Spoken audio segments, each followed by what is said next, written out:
Hey y'all, it's time for another episode of 10th Inning Talk. I'm your girl April, also known as All About April on all social media platforms, and I am here to deliver the latest in both collegiate and professional softball and baseball news. But we got to do some housekeeping first, and housekeeping means I got to shout out my bros.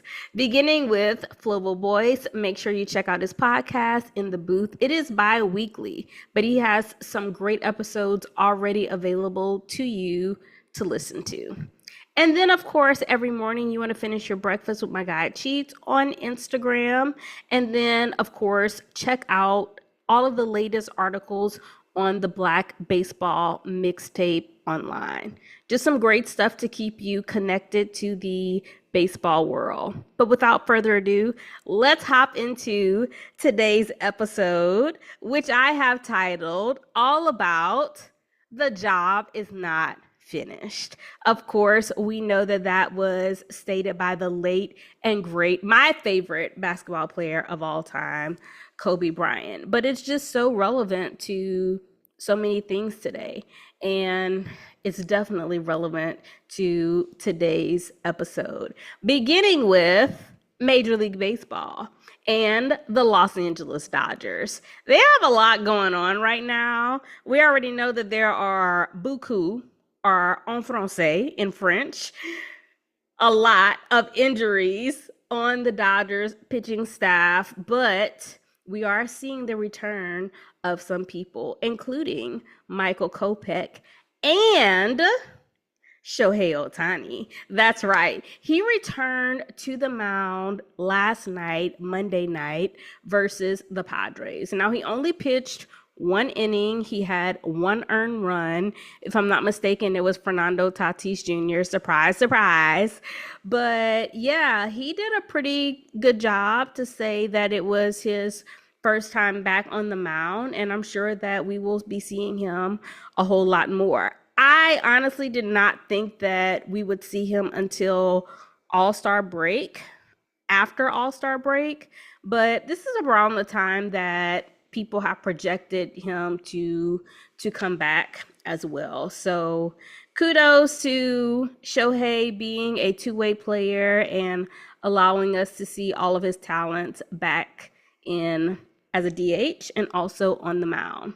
But the Dodgers also have some other issues to deal with. Now, I addressed this earlier when I talked about the Dodgers during Black History Month, and also when they went to the White House as a team in, when was this? February, March, whenever.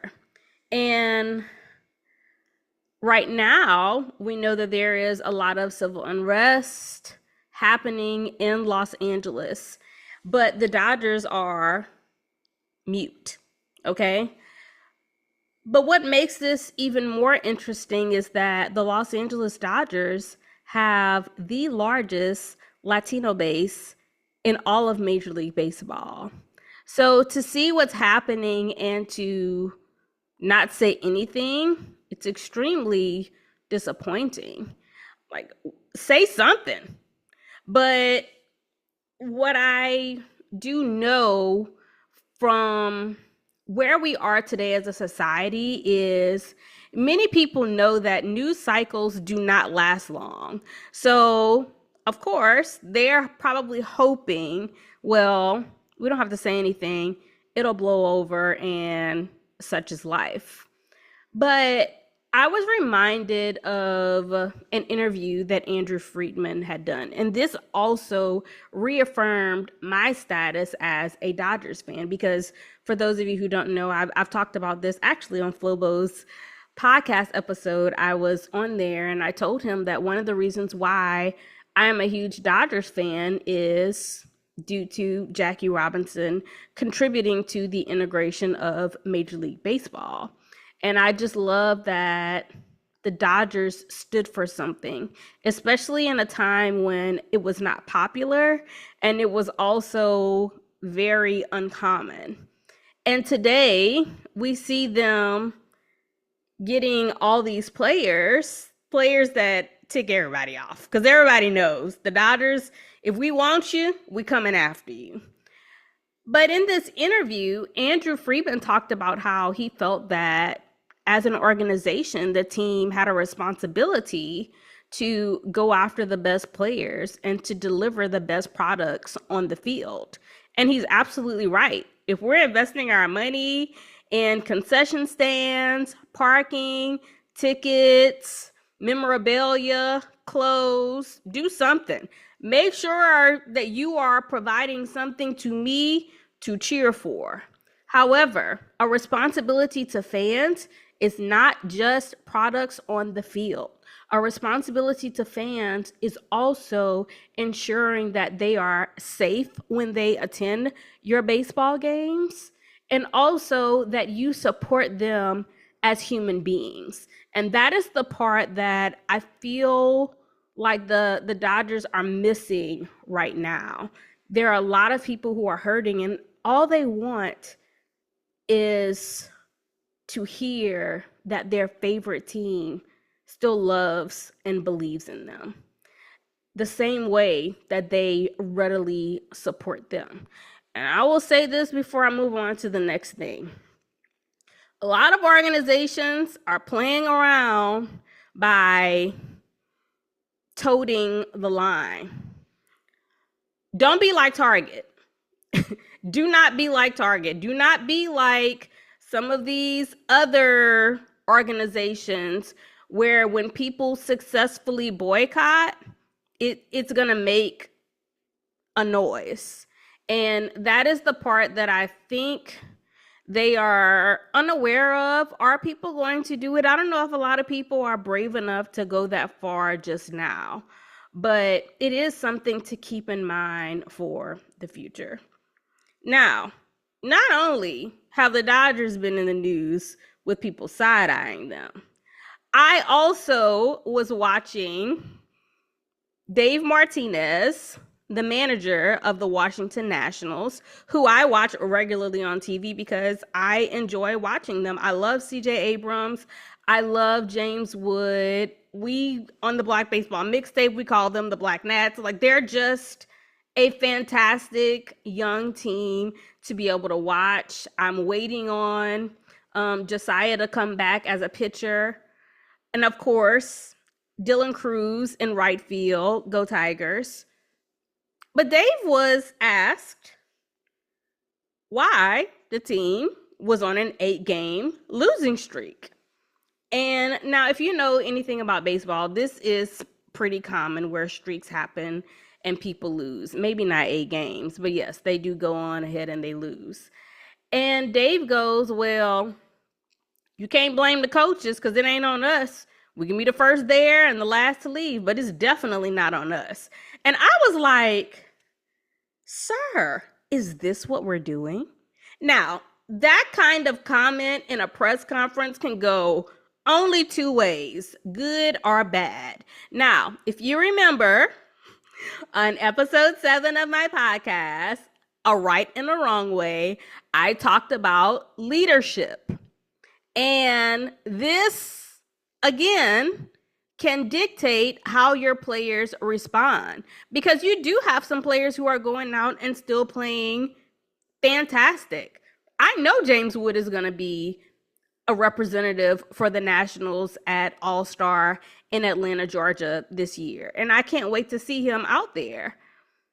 But is this the way to correct what's happening on the field?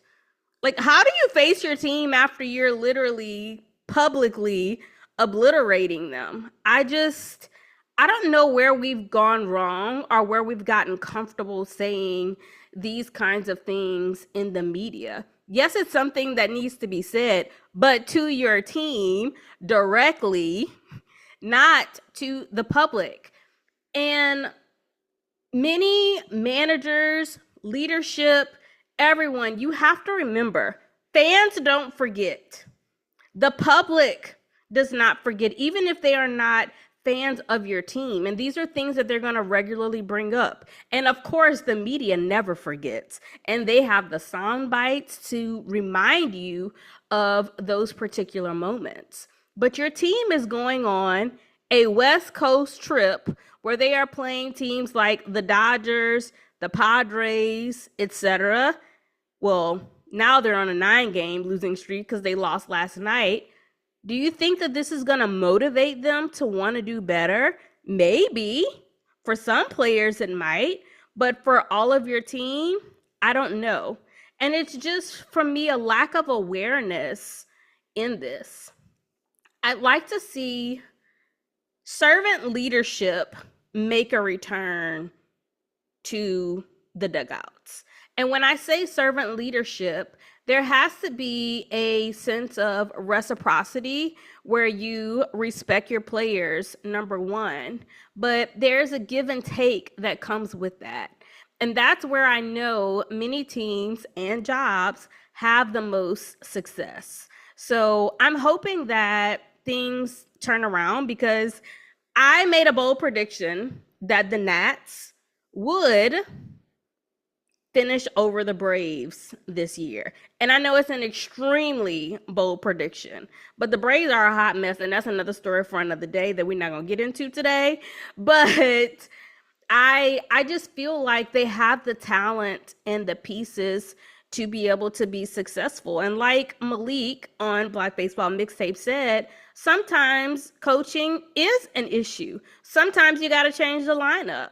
Sometimes you may have to switch players in and out. There are some things that can be done at that level. And it's okay to admit as a coach that you can make some adjustments to put your team in the best position to be able to win. So I'm rooting for the Nats still, the Black Nats, and hopefully we can see a resurgence of them maybe on this West Coast trip, not against my Dodgers, or after All-Star break.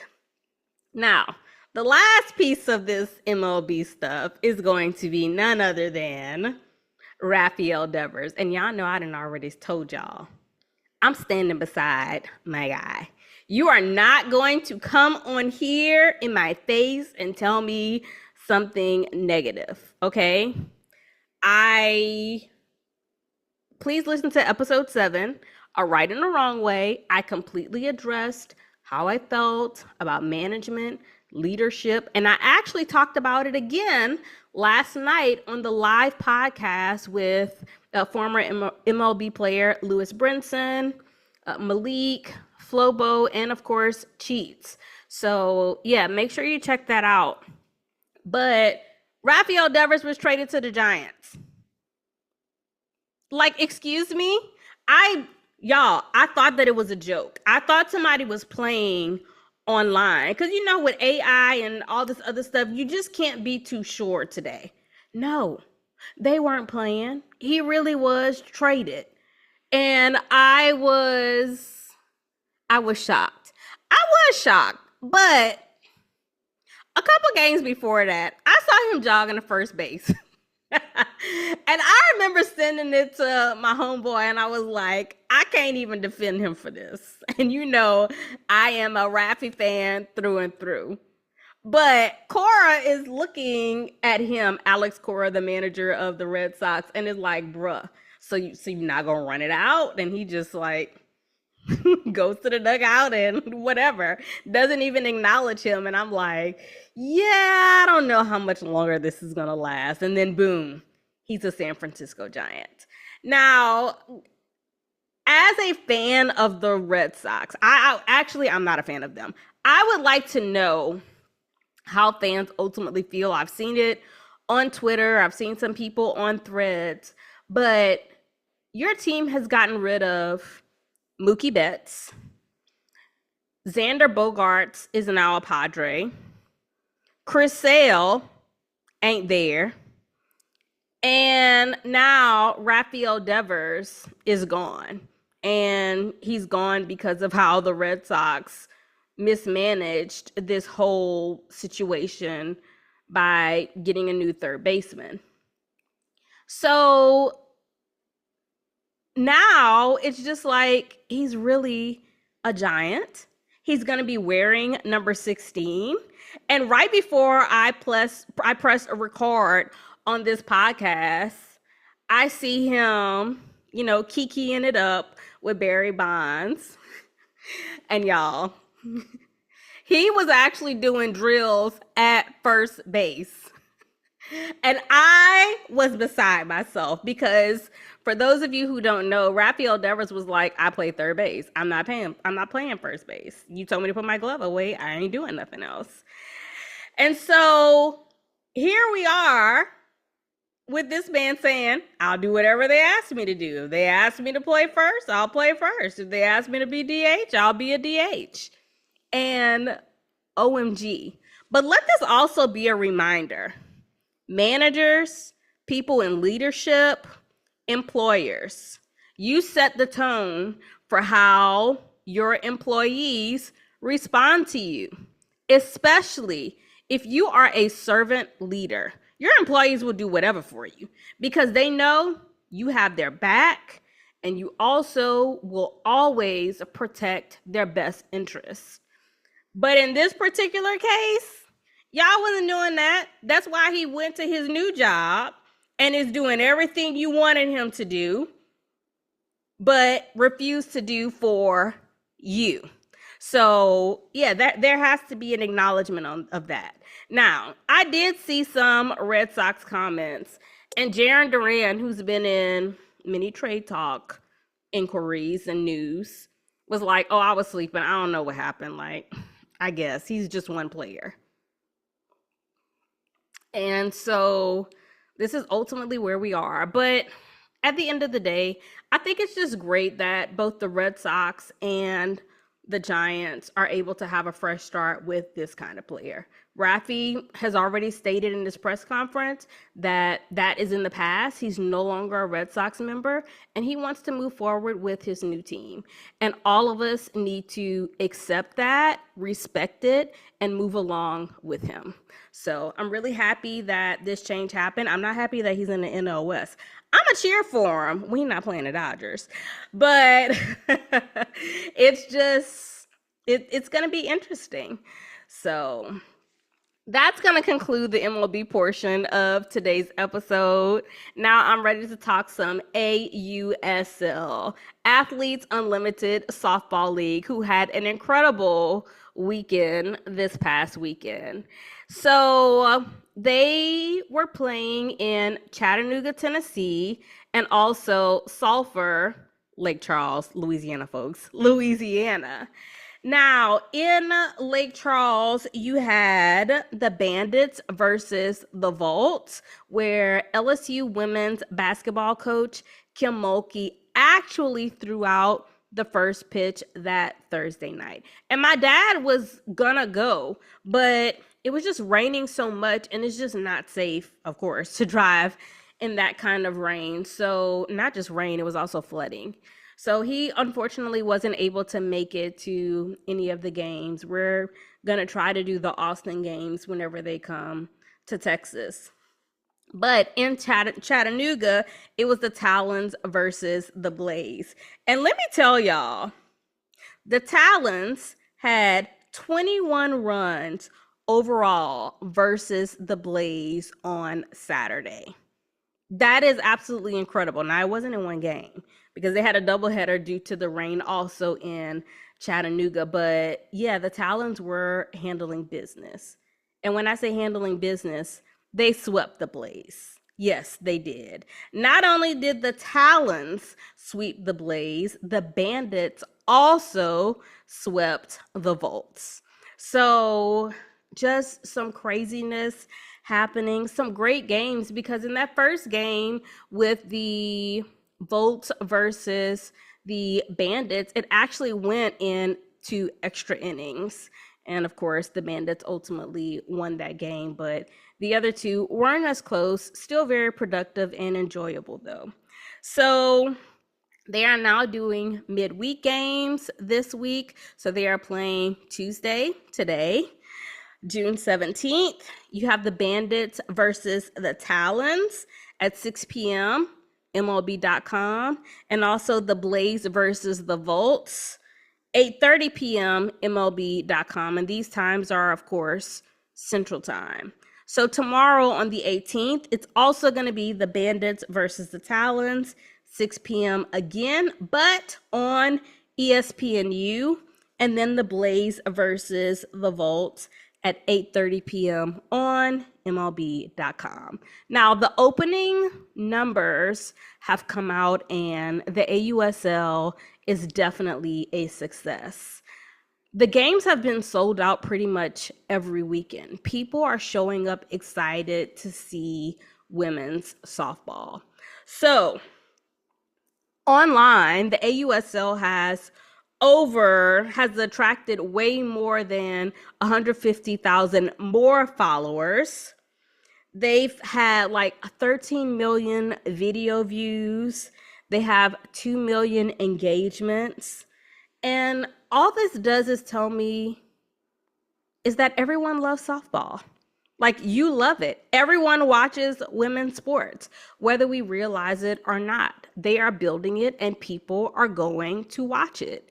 And that's all we ever needed, was an opportunity to show exactly how great we could be when the moment came to us. So I'm very, very excited to see how this is going to continue on. But in the last piece of AUSL news, I'm literally watching LSU versus UCLA last night. This is before the rain delay. And I'm scrolling during a commercial and see Mia Scott is a Volt.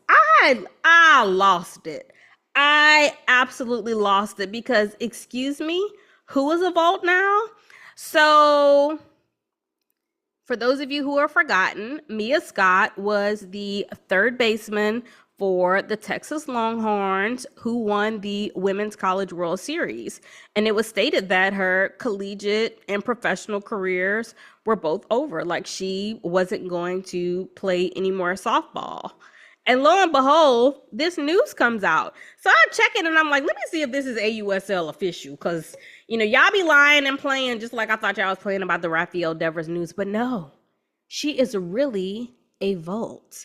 Now, beside myself, and not just me, it was great to see so many fans excited to see her continue her professional softball career and with the Volt, because they have a pretty stacked team.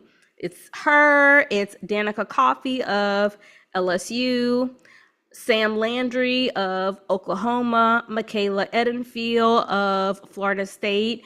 And so seeing that picture, it just made me so happy to know that a lot of my faves are in commune together, but also on the very same team. So you have a chance to continue to cheer for Mia Scott, but as a Volt.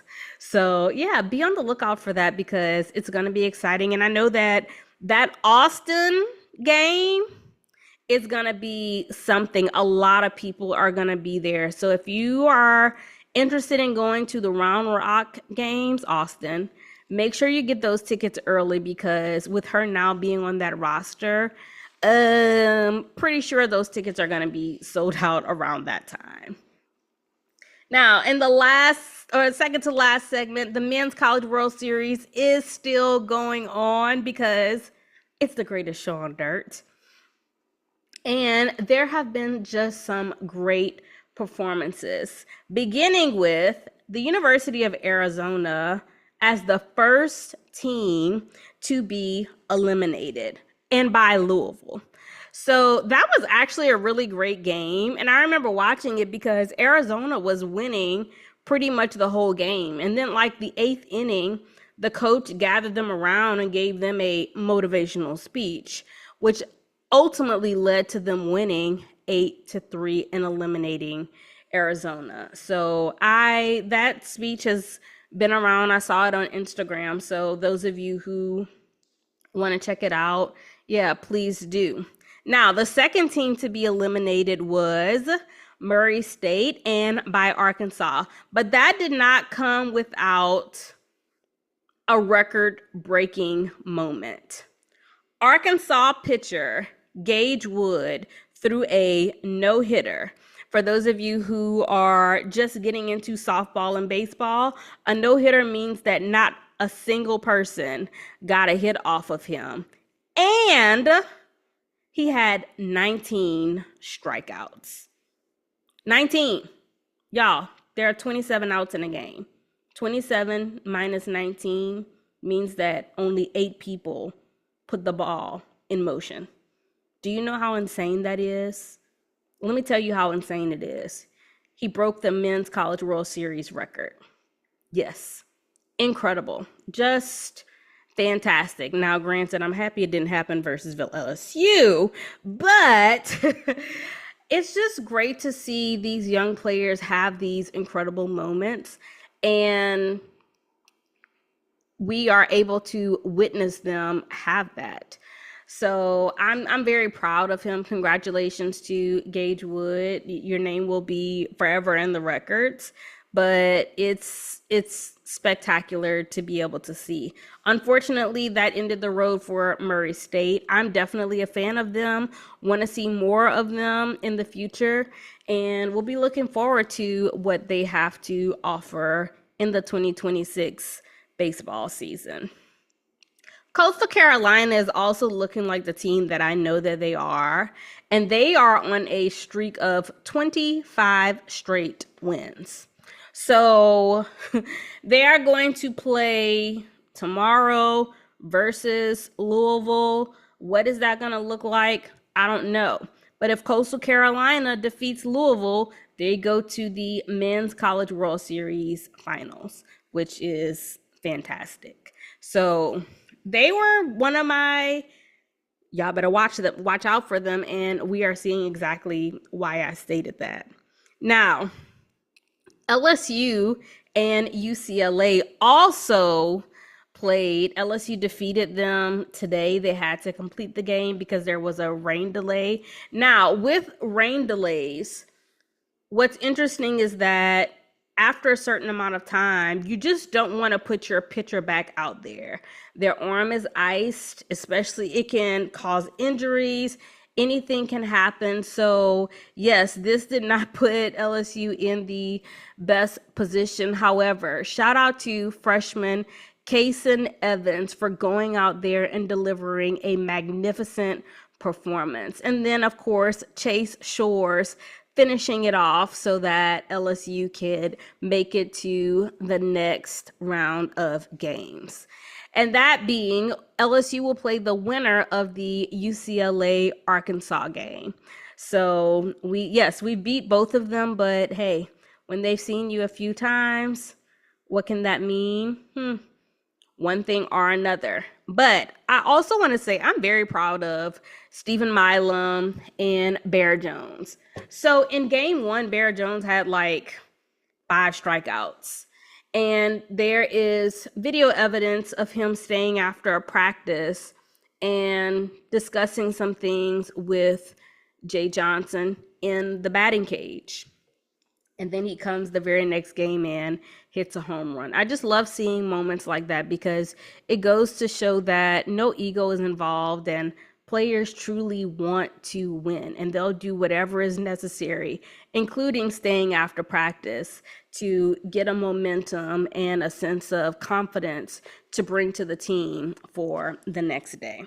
So, Men's College World Series, y'all, we only have about a week left of it, but I'm happy that y'all are embarking on this journey with me and enjoying it all nonetheless. So, let me know, who do you think will win the Men's College World Series?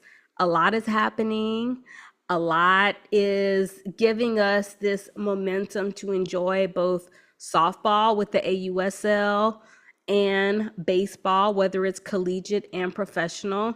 Yes, there are some things happening that we can say are drama-wise or maybe distracting.